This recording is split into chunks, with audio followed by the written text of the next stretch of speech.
On today's episode of Strategy Simplified, I speak with Joseph Miranda, a former Accenture consultant and current career consultant at the George Washington School of Business. In this wide-ranging conversation, Joseph shares critical career advice for young and incoming consultants. Plus, at the end, I ask him about his experience on the 1982 national championship-winning University of Georgia football team. You don't want to miss it. Joseph, welcome to today's episode of Strategy Simplified.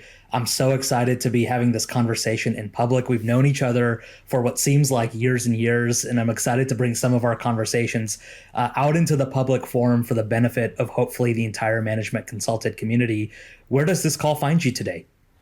Well, I'm here over in Falls Church, Virginia. That's where I live, though I work in D.C., so I'm able to work remotely today. Wonderful. Hey, Joseph, our team wrote a short bio for you that I wanted to read for the audience and for you. So let me just introduce you to everybody, and then we can dive right in. So Joseph Miranda is the Consulting 360 Program Manager at the George Washington School of Business. He comes to GWSB from an IT consulting career of 28 years with Accenture, where he held a number of executive leadership roles and retired as the Director of Operations for Corporate Development and Global Operations. Joseph has worked in the commercial and federal industries and has expertise in operations, finance, M&A, pricing, project management, corporate development, and career counseling. Now, Joseph's focus is on business school students targeting a career in the consulting industry. And I can tell you firsthand that he is committed to preparing students with the skills and knowledge required to improve their market readiness and increase their success in this industry. Again, Joseph, welcome. Really excited to have you today. Oh, thanks, Damon. I'm really excited to be here today. So you work with students year-round to prepare them for consulting recruiting and case interviews. And to that end, you spearhead what I would call an innovative program at the George Washington School of Business called Consulting 360. Can you talk to us about what the program is and how it helps prepare students for consulting? Sure, Damon. The program is really geared toward any student, undergrad and graduate, though the program is pretty much 65 to 75% graduate students, but it does allow both to join. And it's focused on any student that has an interest in pursuing a career in consulting. And the way we've structured it is there's kind of two levels to it. There'll be one through the fall and then one in the spring. And it builds, the program builds on in each level that the students have to achieve a certain requirements in order to progress and advance to the spring level. Because the spring level is where it takes what they've learned and actually hones it and puts it into practice, which drives the whole day one market ready aspect of our program, which I'm sure we're going to get to in a little while. So the two levels are really important, but the program, let me step back a second and give you a little background. I retired about a year and a half ago from Accenture, came to GW. This was an existing program. We've recently rebranded it Consulting 360, and it had some good bones, right? But it was really focused on introduction to consulting, building some of their industry knowledge, and interviewing, right? And that's important, very important, especially for a career center. But one of the things I noticed, it didn't really have a good future vision.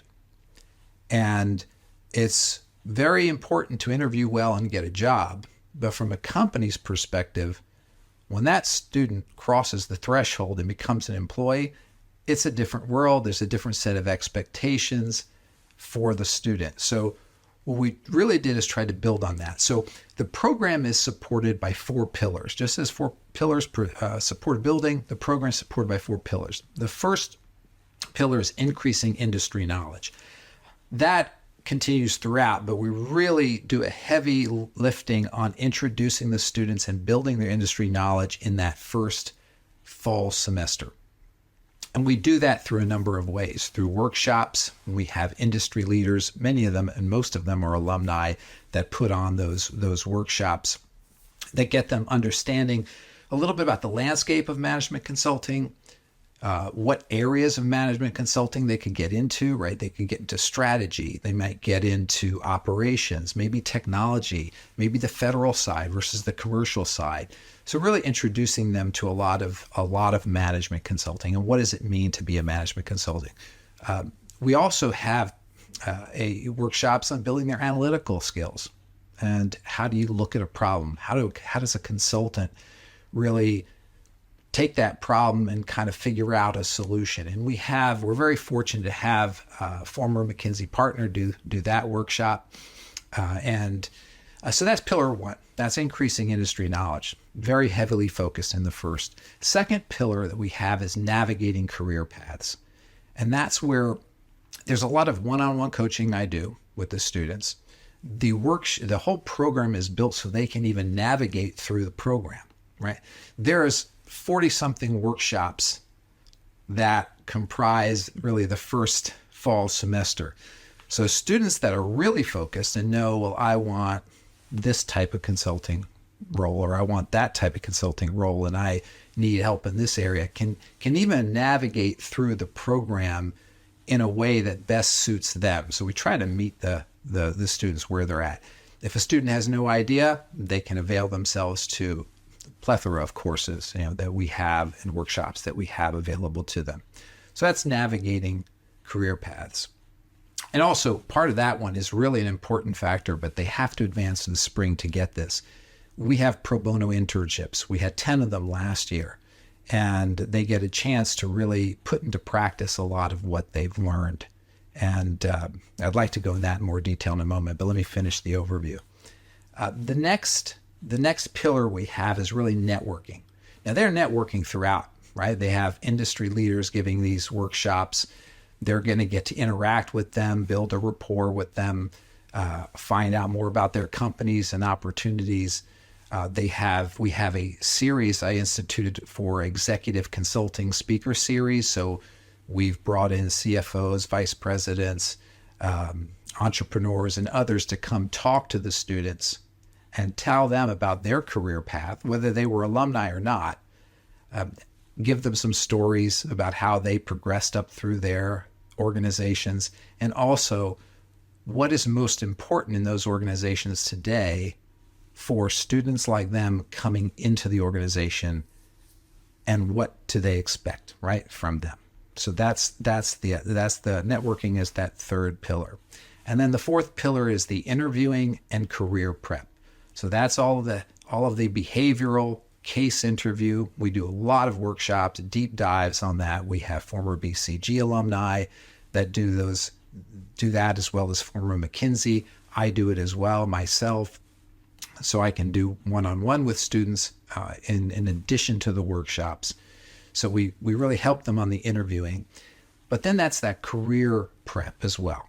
And that's where we've built on to the program, that kind of polishing the stone, right? When they walk through the door day one. So we have instituted workshops on executive presence. Executive presence can account for up to 25% of a promotion decision. It's very important. Effective presentation skills. That's kind of lost today in the virtual world, right? Since most of work is being done virtually. But there is techniques to be able to present effectively virtually and in person. So we do teach them how to do that. Professional etiquette. This is one thing I saw a lot of students lacked when they came into Accenture, where I worked. So we try to have, we have a workshop that gives them the tools they need and the awareness they need of how to behave in certain situations, right? What are ways to avoid those early stumbles in your career that can stunt your career at a particular company, especially if you stumble in front of the wrong person, and be able to have a successful, first 90, 180 and year at your company, right? To get you off on the right foot. So we have these 4 pillars that really support it. And there's a lot of detail underneath it. So I'm happy to get into any area you'd like to. That's a really, really helpful overview, Joseph. I've got a couple follow-ups to that. The first, is there a pillar out of the 4 that you find students underestimate, or that is most surprisingly helpful to their overall progress, that maybe the broader consulting community should be aware of as they're planning their own recruiting prep? Yeah, the one I think that is very underestimated by students is the career prep. That's different than the interviewing prep. They all come and they're all ready to try to learn how to interview well. They're all ready to learn about the industry or already have some knowledge of the industry. They all understand the importance of networking. Now, they all may not be that good at it, right? Because it's not an easy thing to do. It's easy to talk about, hard to put into practice. Absolutely. But they understand the importance of it, right? The thing they don't realize are those areas that they need to polish in order to be able to stand out when they get to their employer. Let me give you an example. I had hired a young person out of college, undergrad. I think it was the first person from this particular university that I hired. This individual just knocked everybody's socks off. Came in, was communicated very well, was always anxious to take on new work, suggested ways for innovation in what they were doing, not changing the company, but changing and improving what they were doing. And they just stood out immediately. And they were very good at the blocking and tackling of their job as well. Now, that made a great impression on everybody. That young person was identified and is going to be a fast mover. But what it also put in the mind of myself was, wow, if I see another resume from someone from that university, I'm going to pay attention to it. If that's an example of the type of professional they're producing, then we want more of that, right? And that's where I think the students underestimate the value of, being able to be a good communicator, understanding executive presence. They don't have to be experts in any of this stuff, right? Being able to understand how do you host, how do you attend, what's expected for you in certain situations, business travel, client meals, etc. Right? And we're also adding entrepreneurial mindset. That's important. How to be an innovator, an entrepreneur in what you do, taking ownership of your job, and then negotiations, an introduction to negotiations. These things are not really in the radar necessarily of most of the students, but it's very undervalued by students, I believe, but adds the most value after they get the offer. Joseph, that really confirms what I'm hearing from our employer and our corporate partners. I spend a lot of my day-to-day working with our corporate partners, helping them put learning and development and training plans together for their teams. And the number one skill that they tell me their teams lack is the ability to effectively communicate. And so a lot of my days and my weeks are spent training teams inside of consulting and just in the Fortune 2000 on effective presentation and communication skills. And to your point, if you can walk in day one with those skills already, how much faster are you going to be promoted and stand out compared to your peers? Right. A couple of other, go ahead. No, I was just going to say, what it brought to mind, Naman, is that one of the things that I really try to make sure gets across to our students is the fact that, when you're at university, there's a lot of hand-holding, right? Your advisors, your career centers, everything's right.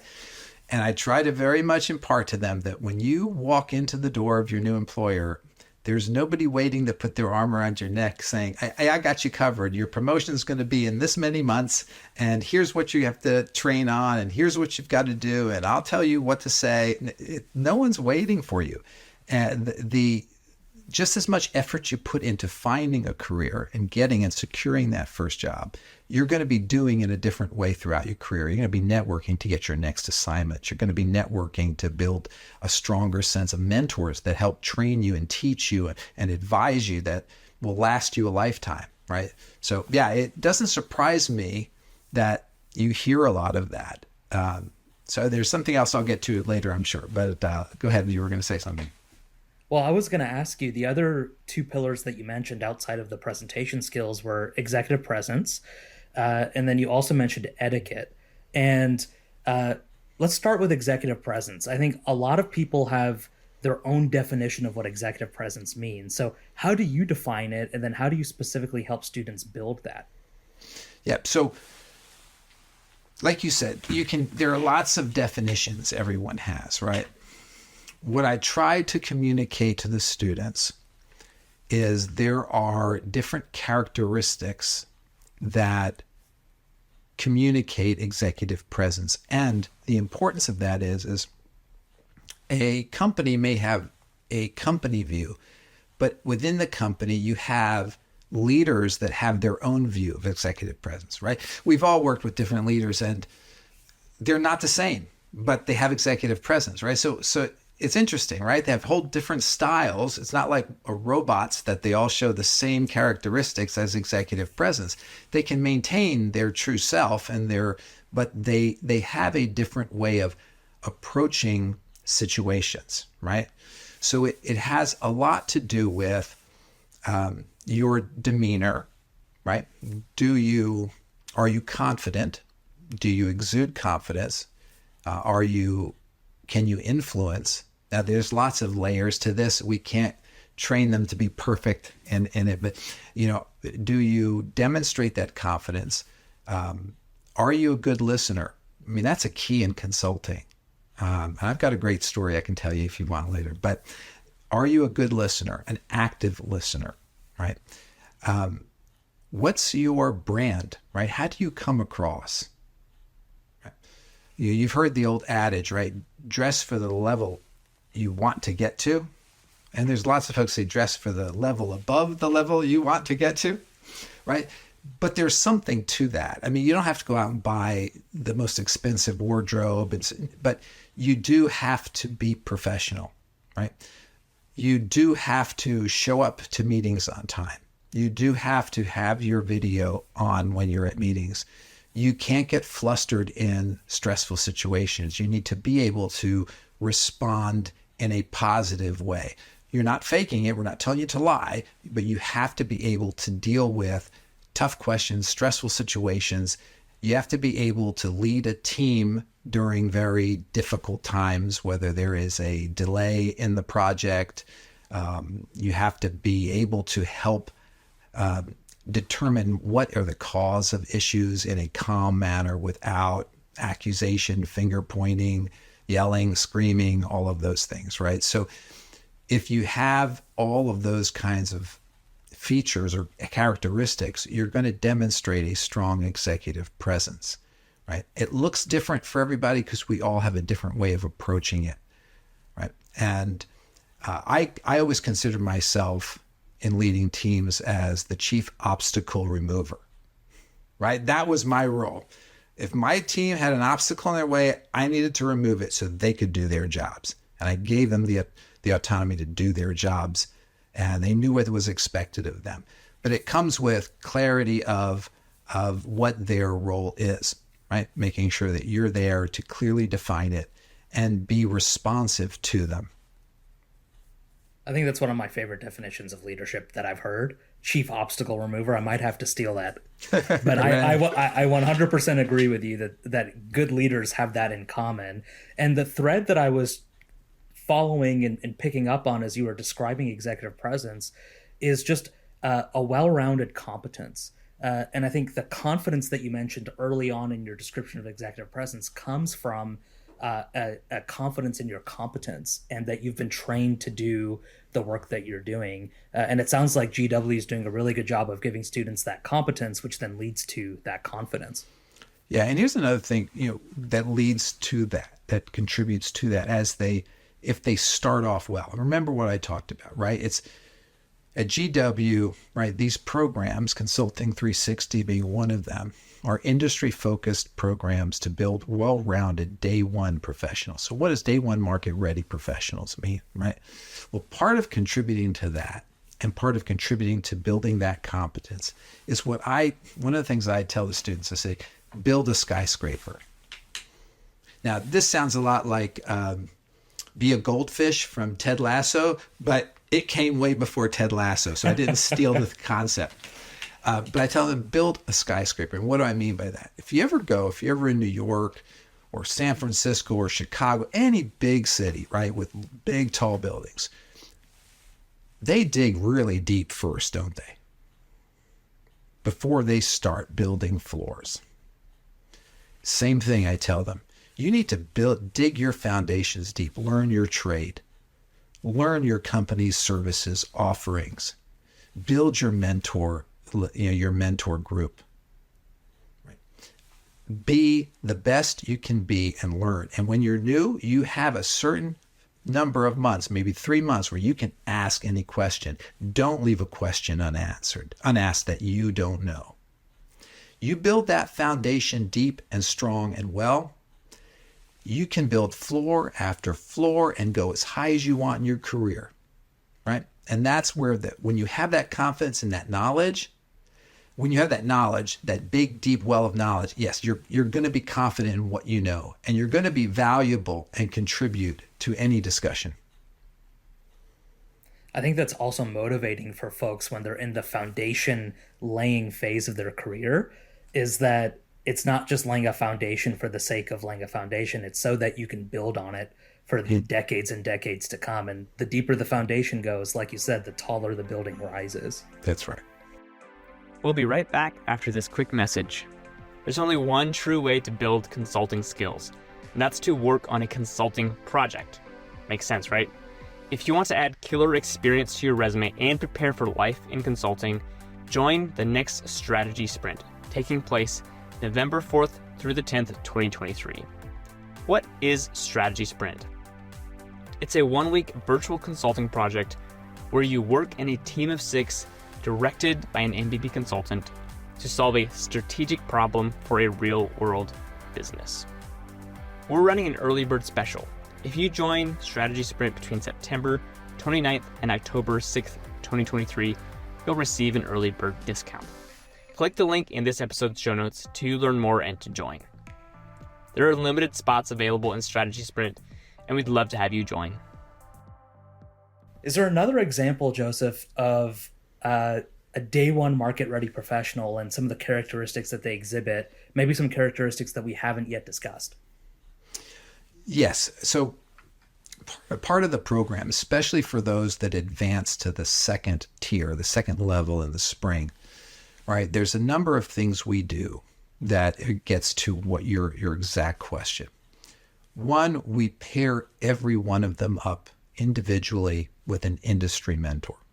Now, this can be an alum, or it can be someone who wants to help students that's in industry. So they have access to someone that they can reach out to and get advice and build a network with throughout the spring, and hopefully that continues beyond.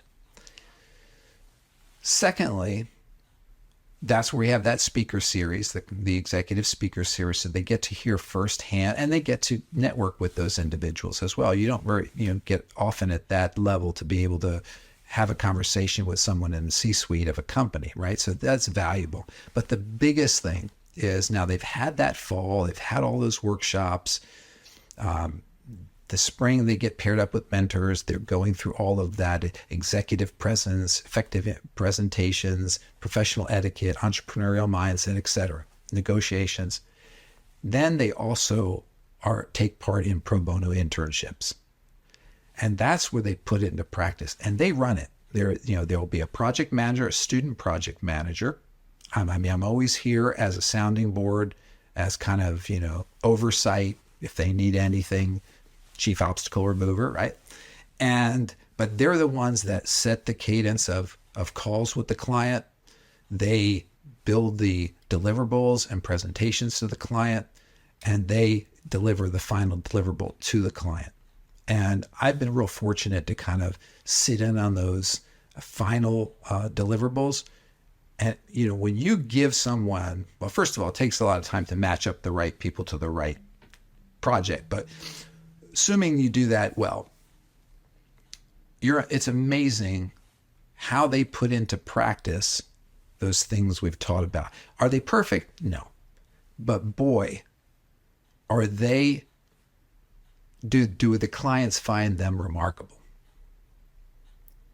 It's one thing to go through a workshop series to meet with professionals. It's another thing for the rubber to meet the road and to actually apply what you've learned. And I would assume, Joseph, that beyond the hard skills and the analytical skills that almost every student these days possesses, I would think that the ability to manage a client relationship, to be structured and prioritized in your analysis, to be clear and concise and persuasive in your communication are some of the professional outcomes that come from those projects. Are there others that I'm missing that students really take away from that experience? They take away a lot, right? They take away not only those things we just talked about and that you just mentioned, and a lot of times, that's kind of the guidance I help them with on my one-on-ones with the project manager, with the team, right? Making sure that they're working with the client effectively and managing that relationship.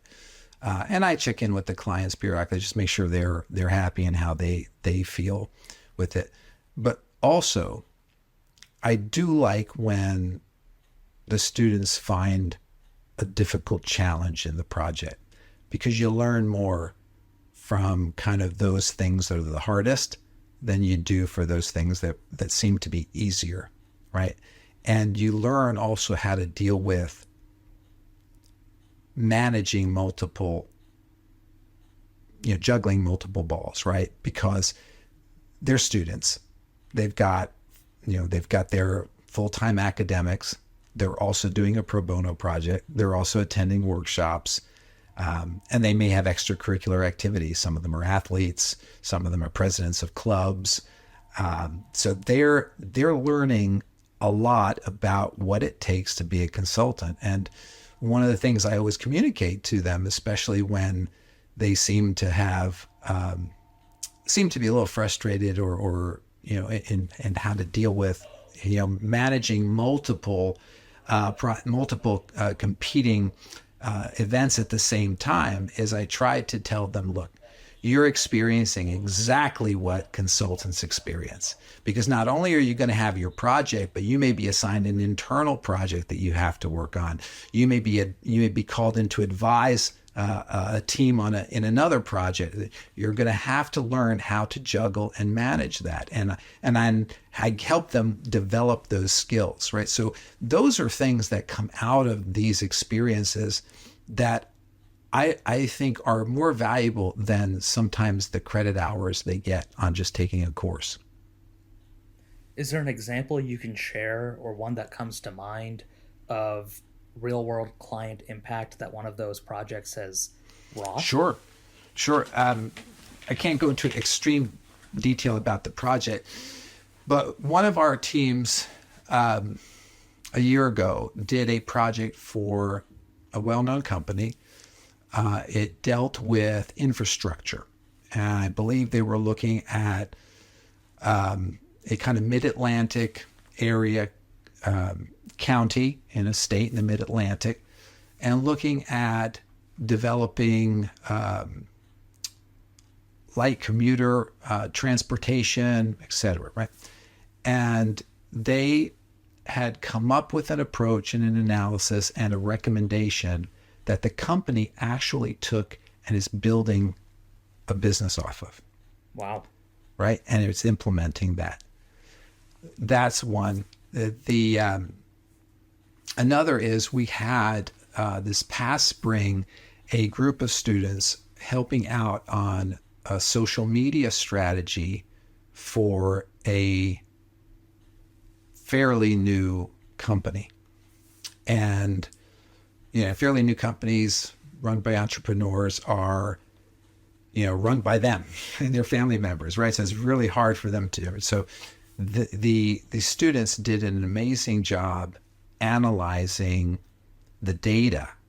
So data mining what was on there, so that social media platform, what was resonating most with subscribers, when was it resonating most, when did you post certain content, and then strategies to improve and increase subscriptions. And the client was floored and was definitely going to put a number of those things into practice. So it's also kind of unleashing the creativity of this younger generation. They get a lot of grief, the younger generation at time, but they're definitely not short on creativity, that's for sure. And if you give them the confidence and the trust, I think they're going to show you quite a bit, and the tools, of course. I think they're going to surprise you. From personal experience, I heartily agree. And speaking of the younger generation and Gen Z, I recently saw an article in the Wall Street Journal that was talking about how young professionals, often in their first roles, are struggling with business etiquette. And it's just really interesting to me that is one of the pillars of your fourth pillar, is understanding etiquette and business etiquette. Can you talk to us a little bit about what you share with students? Is it around email etiquette, like etiquette at business lunches? What are just some tips that all professionals can keep in mind as they're trying to expand their executive presence in that way? Sure.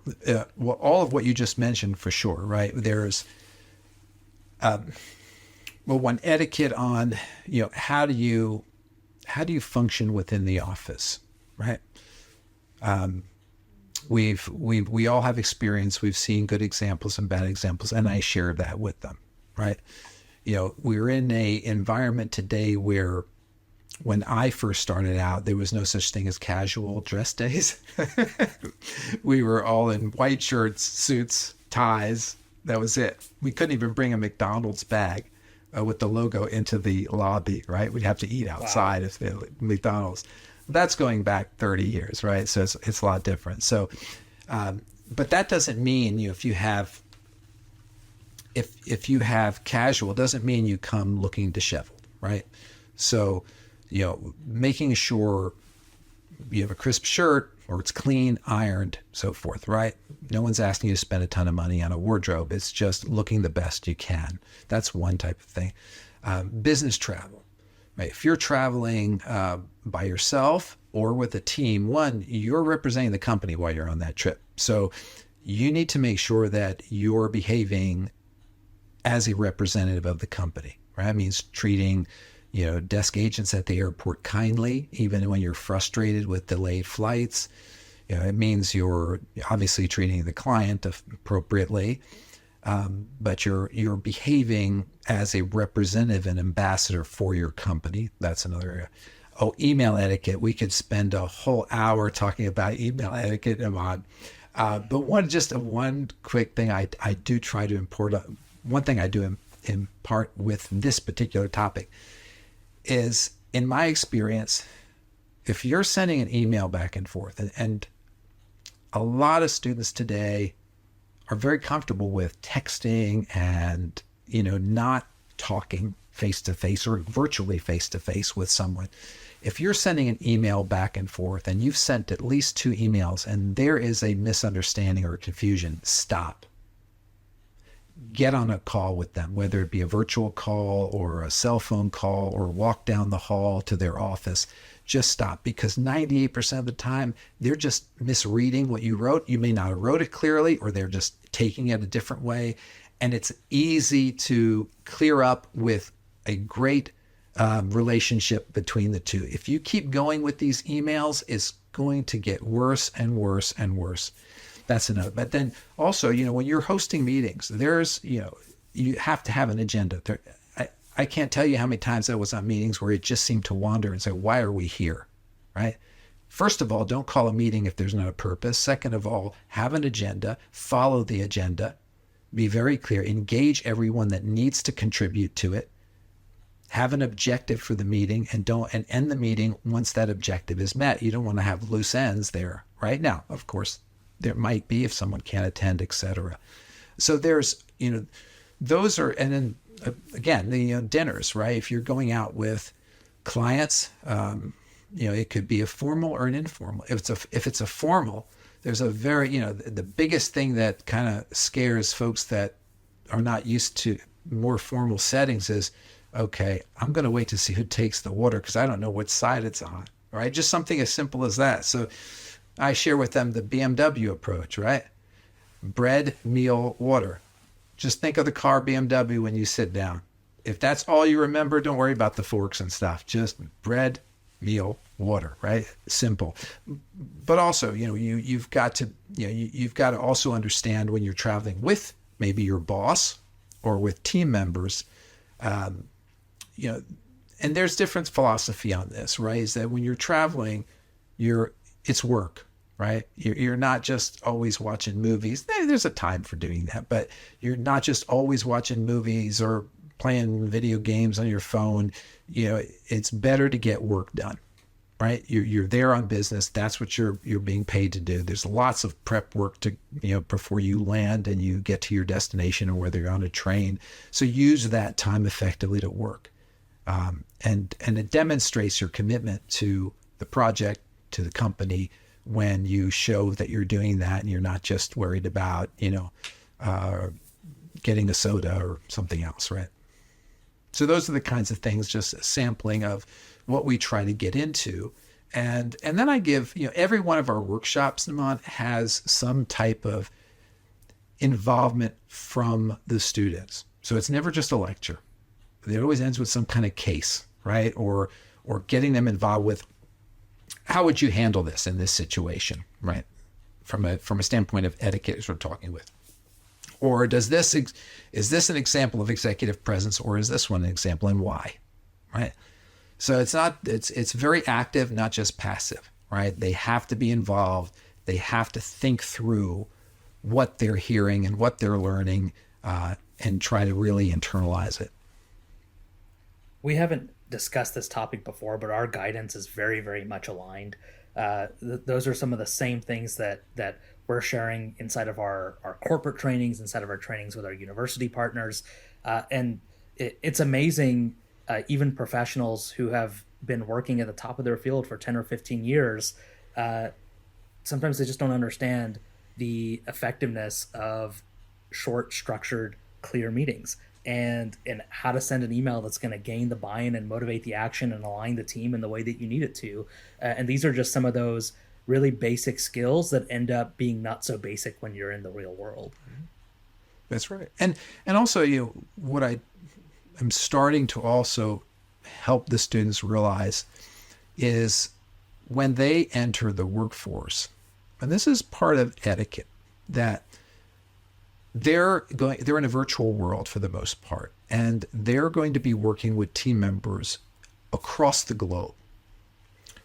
You need to be culturally aware to be able to be effective, right? You just can't, even if you were in person, you just can't go to Germany and try to be an American manager, right? Or go to Japan and try to be an American manager. You need to understand, how to how to be more effective, right? And there's lots of different programs out there. One of the things I learned at Accenture was, what was his name? Gert Hofstede's 5 Dimensions, right? And that has always served me well. I couldn't probably remember a lot of what I learned way back, that many years ago, but I still remember nuggets of it.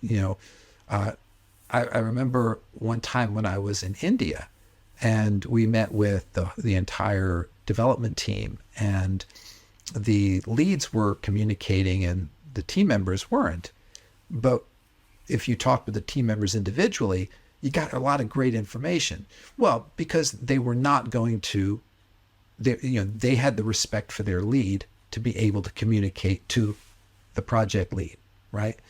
And if you don't understand that, you're expecting a different situation. You're not going to be as effective and be able to communicate individually with team members to get their perspectives too. But just being culturally sensitive is very important in today's world. Outside of cultural sensitivity, which I think is even today very underrated, is there another underrated skill beyond the ones we've talked about today that you think all great consultants possess? Yes.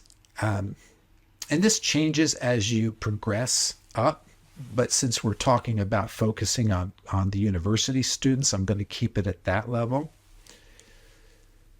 When you're starting out, whether you're an MBA or whether you're an undergrad, you're not going to be leading the company, right? So you're going to have work and you're going to be deep in the weeds. one of the things we try to impart is, yes, you need to be deep in the weeds. That's your job. But stick your head up and make sure you understand the landscape. Don't ever lose sight of the bigger picture. Because if you do, you may be wandering and miss the target. But if you understand the landscape and you're not completely devoid of it, you're going to be more effective in working in the weeds and more effective in communicating the interpretation of all that, what you're doing in the weeds, to leadership which doesn't want to know about the weeds. They just want to know about what the landscape looks like, right? I think that probably applies to everybody, even beyond consultants. Right? Oh, absolutely. Understand the why behind your work and be as hypothesis driven as you can be at all times. So talking about GW specifically, so beyond Consulting 360, which is an amazing program, what else sets the School of Business apart for those who may be considering pursuing an MBA to eventually go into consulting? Yeah, it's a great question, Iman. So GW's Business Schools has a very strong and is known for its international focus. And I think that draws a lot of students and MBAs to it. And we've got a number of different MBA programs, global MBAs, accelerated MBAs, online MBAs, et cetera. So, but that is an important aspect of why they're looking to at GW. So that international is important. The the experiential aspects, not just Consulting 360, but there's the Consulting Abroad program. There's the short-term abroad programs that make a big impact in actually applying your skills and the knowledge you get from your education in other countries, right? Getting to, again, the etiquette, right? So now if you're in my program and you're a second year MBA and you're going in the Consulting Abroad program, you've got a much bigger tool belt and tool set to be able to bring and be effective, right? And they all learn a lot when they come back from those programs. So that's another one. The MBA programs are also infused with a lot of ethical leadership, corporate citizenship, and then a global perspective. And that is another important aspect, I think, to why they would want to look at GW. And lastly, we have an urban campus in the heart of DC. And we're in our nation's capital. That gives them access to a lot of resources and network with the faculty, have a lot of contacts and come from industry, and many of them. And that's invaluable to kind of have that at your doorstep. And there is a unique charm. So I would say definitely take a look at GW. Having lived and worked in DC in a prior life, I can 100% second that. There is a unique charm to being based in DC. There are a lot of folks listening to this conversation, Joseph, who are considering an MBA program and are considering a life in consulting post MBA. Do you have a couple of tips for them as they're considering whether this is the right time to pursue an MBA and as they're sifting through their program options? Is there a framework that you would recommend they use to make that decision? Yeah, no, and I've had folks I've talked with folks and coached them on this as well. And it's really something we would tailor, right? It's to each individual, because it's a very unique decision everyone has to make. And I've seen people that do not have graduate degrees achieve the highest levels within consulting. I've seen the reverse too. People with graduate degrees achieve the highest level. I've seen individuals go back for graduate degrees and it's helped them. And not the degree itself, but what they've learned from the degree, right? Just by having the 3 letters after your name didn't make them get a promotion, but what they added in value to the company after getting it surely did. But I've also seen folks with MBAs from great universities that just didn't make it, right? And those from smaller universities that really did. So it is, I say that because there's no one path or right answer, right? The first thing I would say is if someone is considering, should I go back for an MBA? Is it the right time? Do I need it? One, look at where you're at, right? Do you want to leave your company and that's why you're thinking about it? Or do you want to advance within your company? Well, if everybody who's advancing your company has an MBA and your company values that, that's an important thing to note.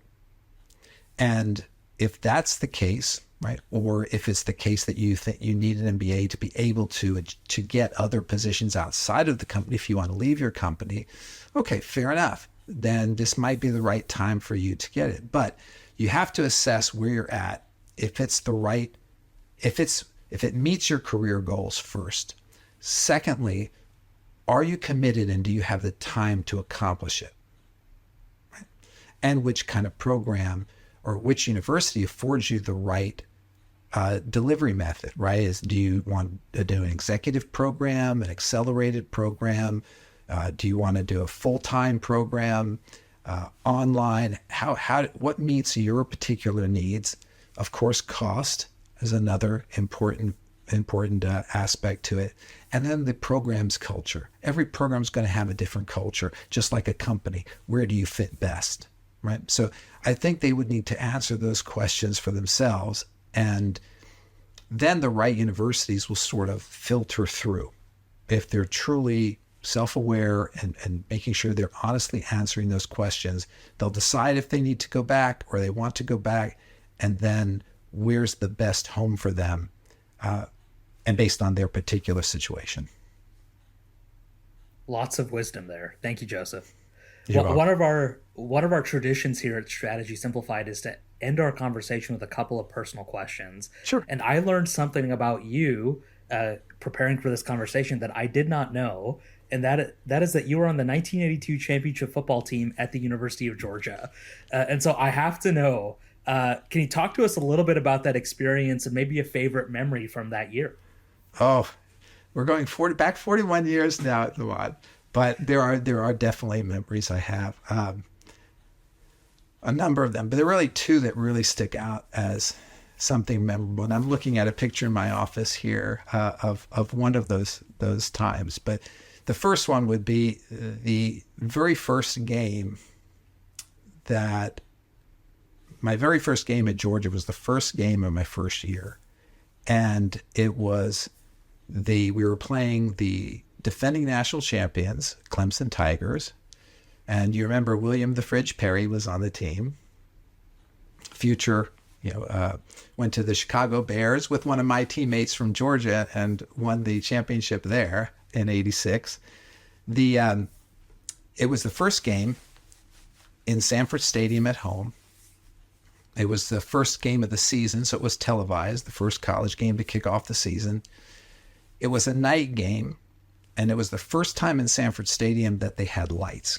They had just put them in that summer prior to the fall season beginning, and running out of the tunnel onto Sanford Stadium and between the hedges with a home crowd cheering. I don't think I'll ever forget that feeling and that moment. The other one, which is a little bit different one, was we were preparing for one of our games. I don't recall the team at this point. And I played defense. So I was running opposition defense for our starting offense. So I was in the middle linebacker position. It was a running play to the left side of the field, which I had read and stepped up and made the play. And I started getting cursed out by all the coaches. Well, I had tackled Herschel Walker. And and of course, he was a major asset, right? That you don't want to get hurt in practice. So I realized right away, okay, where I am on the pecking order, I guess. You realized really quickly what the team's priorities were. Joseph, right. I have to say that has to be a really just bucket list moment, right? How many people can say they've tackled Herschel Walker, right? Whether they were teammates or not. Yeah. And you're alive to tell the tale. Yeah. I love that. Joseph, our conversation today has been chock full of career advice and just lots of fantastic tips for young professionals. With our audience, which is primarily young professionals, 18 to 34, is there one piece of career advice that you haven't yet shared in our conversation today that you would just leave us with as we end our conversation? Sure. I speak with a lot of employers, and I always ask them, what do you see as the biggest challenge you have with college students coming into the professional world, right? That you would want to improve upon. And I'll synthesize it into these two components that is pretty consistent across: humility and patience. A lot of young people have great ambition. That's great. You got to have that. But they expect to have what they want, the project they want, the promotions they want, when they want it. And that's, we all may have that, but they don't know how then to voice that to their boss or talent lead or whatever, and whatever they call it in that organization that you talk to about your career growth. And a lot of times they approach it inappropriately, right?